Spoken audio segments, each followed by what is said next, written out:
Hey friends, welcome back to the channel. If you're new here, hit that subscribe button and join us as we unpack the wild world of work in 2025. Today, we're diving deep into something called revenge quitting. Yeah, you heard that right. It's not just quitting your job, it's quitting with a vengeance. A mic drop, a take that to the boss who's been grinding your gears. This trend's blowing up right now, and it's replacing that old quiet quitting vibe we used to talk about. So why are people walking out like this? Which industries are getting hit the hardest? And could this be the start of a full-on corporate meltdown? Grab your coffee or your energy drink. No judgment, and let's get into it. Oh, and stick around. I want to hear your stories in the comments at the end. What is revenge quitting? You're stuck in a job that's draining your soul. The paycheck? Barely enough to cover rent. Your boss doesn't even notice you're pulling late nights. And that promotion they dangled like a carrot? Nowhere in sight. For years, people like us dealt with this by quiet quitting.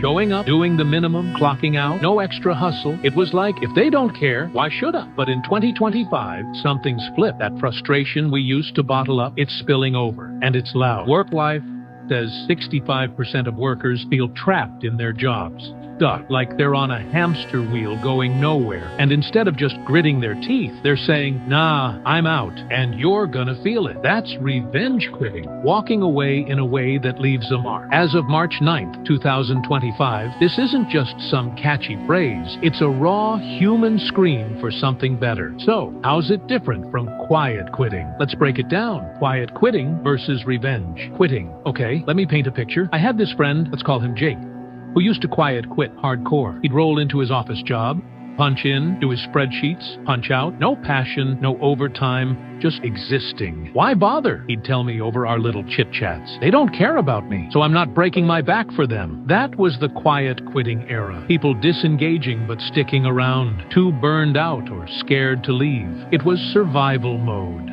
A way to reclaim some balance when work demanded everything and gave nothing back. Revenge quitting? Oh, it's a whole different beast. It's not about fading out. It's about strutting out with the spotlight on you. Imagine slamming the door so hard the whole building shakes. Workers aren't just slipping away anymore. They're making it personal, messy, and unforgettable. Quiet quitting was like whispering, I'm done. Revenge quitting is shouting it from the rooftops.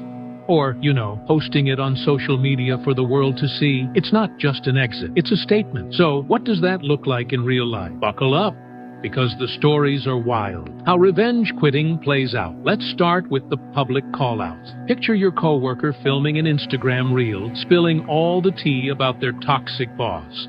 Micromanaging, broken promises, fake smiles. It's unfiltered, it's public, it goes viral. Work life says these social media resignations are spiking, turning personal rants into full-on company PR nightmare. I saw one the other day. A guy in tech just laid it all out. 2 years, no raise, and they want me back in the office 5 days a week. Peace out. Thousands of likes, shares, and a flood of I feel you comments. Then there's the sabotage angle. My cousin works in marketing, and he told me about this teammate who straight up deleted a shared drive of campaign files before quitting. No heads up, no sorry, just poof, gone. CrashPlan found that 1 in 6 people have seen this rage deletion happen. And Gen Z, they're twice as likely to pull it off. It's like, you didn't value me? Fine. Good luck rebuilding this from scratch. And here's one I've seen myself.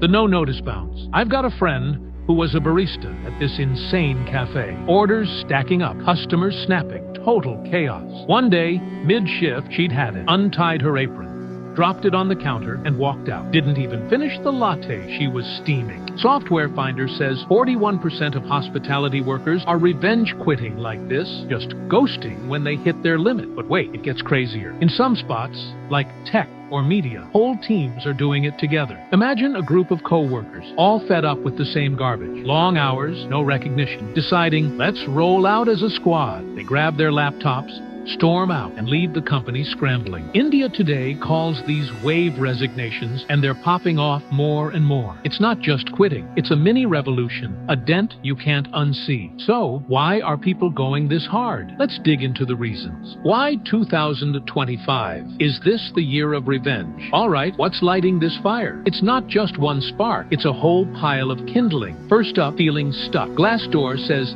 65% of us are trapped in jobs that don't move.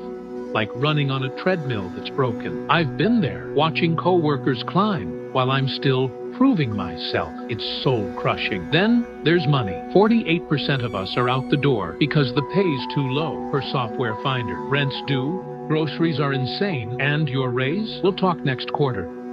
Burnout's a monster too. India Today found 24% of us have zero work-life balance. Think Zoom calls cutting into family time or emails at midnight. A buddy in advertising told me, I'm drowning and they just keep tossing more work my way. Add in toxic vibe. 27% blame awful bosses. 19% say the whole place feels hostile. I've had a manager who'd nitpick every move, but never once said, hey, good job. India Today says 34% of us feel that invisibility, and it stings. Oh, and don't even get me started on the return to office drama. We got used to working from home, sweatpants, coffee on tap, no commute. Now they're dragging us back to cubicles like it's 2019, and India Today says it's a huge trigger. After tasting freedom, that leash feels tighter than ever. So yeah, stagnation, low pay, burnout, toxicity, and rigid rules. It's a recipe for rebellion. But what's the fallout for companies and us? Oh, and let's talk about silent layoffs. Another sneaky reason people are rage quitting. Companies are quietly cutting hours or piling on work without a heads up, hoping we won't notice we're basically half fired. A friend told me her shifts got slashed, but her boss acted like it was no big deal, like just deal with it. India Today says this kind of shady move is ticking folks off big time. No wonder people are walking out with a vengeance. Who wouldn't snap when they're ghosted by their own job? The chaos left behind. When someone revenge quits, it's not just an empty chair. It's a mess. Teams panic, projects grind to a halt, and the mood tanks. Software Finder says places like marketing, 38% hit, and manufacturing, 36%. Feel it like a domino effect. One person's out and everything wobbles. Replacing them? It's not cheap. Recruiting, training, starting over, it piles up fast. A bigger hit? Reputation. A viral LinkedIn post about a nightmare gig can spook new hires. I've skipped applying somewhere after a brutal Glassdoor review. Too many red flags. WorkLife says it's a talent repellent, and with 65% of us feeling stuck, those horror stories keep dropping. Companies are left scrambling, and honestly, it's on them to figure out how to stop it. So, what can they do? How companies can fix this? Here's the good news. This doesn't have to be a death spiral. Step 1, pay us what we're worth. 48% of us would stay for better wages, says Software Finder. Toss in a 4-day work week or a bonus. India Today says 33% of us are begging for that. Step 2, see us. 34% feel invisible, and a thank you goes a long way.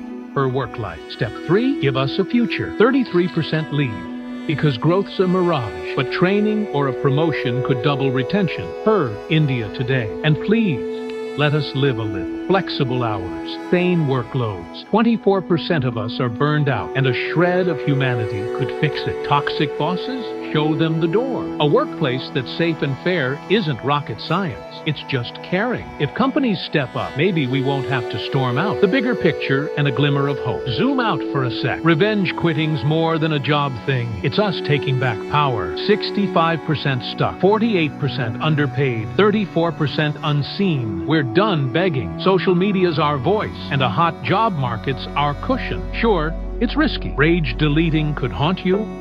Mass exits might flop if jobs dry up, but it's a wake-up call. We're not pawns anymore. My old coworker quit loud and proud, and she's thriving now. Her exit even nudged her team to demand better. Maybe that's the light here. If companies listen, we could get workplaces that actually work for us. So, what do you think? Have you revenge quit? Seen it happen? Drop your stories below. I'm reading everyone. Like, subscribe, hit that bell. We're diving into more workplace craziness next time.